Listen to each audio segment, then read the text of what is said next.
हमने इनके लिए एक टाइम पे 5 एकड़ पॉली हाउस का सेटअप लगा के दिया। मैं तो बहुत सेटिस्फाइड। ठेके पे दे के 1 लाख भी नहीं आना था अगर आप खेती करता, तो अब मेरे को 12-14 लाख पर एकड़ का फायदा जो है वो आमदन आ रही है। मगर इसमें तो कई गुना फर्क पड़ता है। तो आप 15-20 लाख कमा सकते हो, आराम से कमा सकते हो। एट डॉक्टर टूर्स रेजिडेंस हमने इनके लिए एक टाइम पे 5 एकड़ पॉली हाउस का सेटअप लगा के दिया था। तो लेट्स सी कि आज वो सेटअप क्या रन कर रहा है, कैसे रन कर रहा है, एंड उनकी जो एक्सपेक्टेशंस थी क्या फार्मीजी ने वो मीट की कि नहीं। Good evening sir, how you doing? हाँ, good evening. I'm fine. Actually, I would like to talk with the farmers about the progress and about the potentials of polyhouse farming. देखना चाहता था कि कितना कमा सकता हूँ, मेरे पास ज़मीन थी।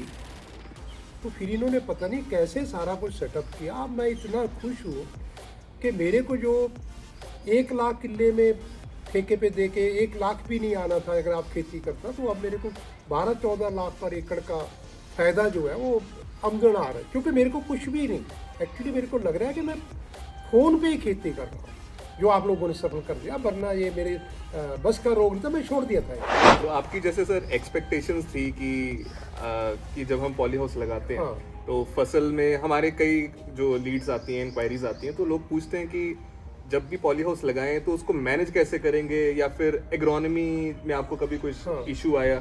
मेरा एक्सपीरियंस ऐसा था कि जब मैंने रिटायरमेंट के बाद जो सपना लिया था कि मैं खेती करूँगा, मेरे मन में तो पहले से ही था कि जब रिटायर हो गया तो मैं अपनी खेत में नए ढंग की खेती, क्योंकि सारी उम्र एग्रीकल्चर यूनिवर्सिटी में लगाई, पढ़ाई की, नौकरी की, तो मेरे मन में ये सपना था कि लोगों को भी मैं ये सिखाऊं। मैंने एक्सपेक्ट तो इतना कि कोई इकोनॉमिक्स का प्रोफेसर था कि भाई 6-7 लाख पर एकड़ रिटर्न होनी चाहिए।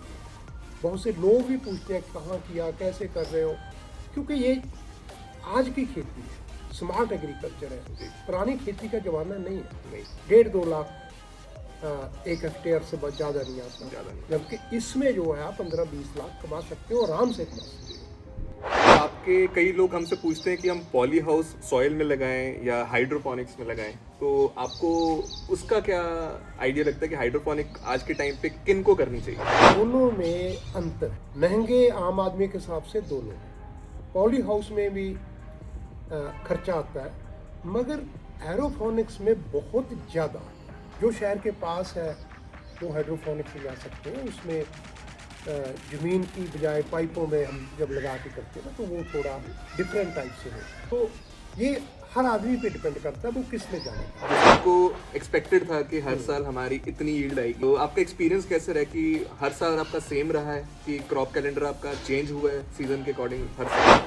चाहे ये प्रोटेक्टिव एग्रीकल्चर में आता है, इसमें गर्मी सर्दी का हम अंदर कंट्रोल कर सकते हैं, फॉगर कर सकते हैं, सब कुछ कर सकते हैं। फिर भी थोड़ा बहुत वेरिएशन जो 5 से 10% आ जाती है। कई बार 120 क्विंटल आ गया, दूसरी बार 115 रह गया, या 122-24 हो गया। थोड़ी बहुत ही वेरिएशन है इसमें, मगर इतनी नहीं है कि वो एक साल 120 था, दूसरे साल 10 रह गया।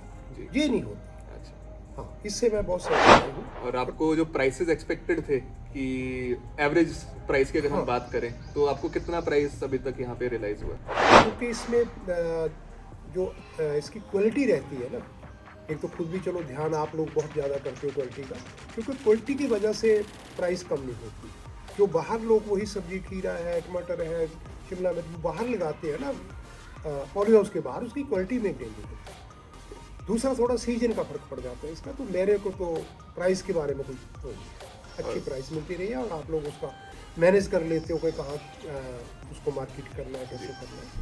सीजन में कुकम्बर जैसे आपकी क्रॉप रही है पिछले 2 साल में, तो उसमें क्या प्राइस मिला कि आपको बेटर देन एक्सपेक्टेड मिला कि लोअर देन, आपको एवरेज रेट क्या आपको मिलता रहा? देखो, बात ये थी कि पहले शुरू में मेरे को 28-29-30 रुपए तक भी चला गया, तो कभी 20 भी आ गया। एवरेज 24-25 मेरा कम नहीं। तो मतलब इस तरीके से अपना एवरेज जो रेवेन्यू आ जाता है फार्म का, तो ऑलमोस्ट 25 लाख के आसपास हम अचीव कर लेते हैं वहाँ पे फार्म पे। तो जैसे आपने जब ये पॉली हाउस लगाया था, तो आपकी क्या विजन रही थी कि आपने क्या आगे इसके लिए एज अ जनरेशन आगे आप क्या एक्सपेक्ट करते हैं कि इसका क्या फ्यूचर होगा? बात ये है ना कि हम अगर इसको लॉन्ग टर्म प्रोसीजन से देखेंगे, तो इसका ये है कि मेरे फादर ने मेरे को ज़मीन दी, उनके फादर ने उनको ज़मीन दी, तो ज़मीन की इनकम नो डाउट प्राइसेस बढ़ती रही, नई एग्रीकल्चर आ गई तो उसमें हो गया, मगर इसमें तो कई गुना फर्क पड़ता है। मैं एक इंफ्रास्ट्रक्चर बना के मेरे आने वाले बच्चों को दूंगा तो वो उसके आगे चलेंगे। मैं जो 2 लाख वाली ज़मीन एकड़ से 8 लाख 10 लाख ले रहा हूँ तो बच्चे उसमें 2 करोड़ ले लें। आने वाले समय में इससे बढ़ेगा ना, क्योंकि टेक्नोलॉजी की खेती रह गई है। Thank you so much doctor Toor. I hope कि आपको और आप आगे पॉली हाउसेस हमसे लगवाएं एंड अब एग्जिस्टिंग जो सेटअप आपका है it works the way it is doing.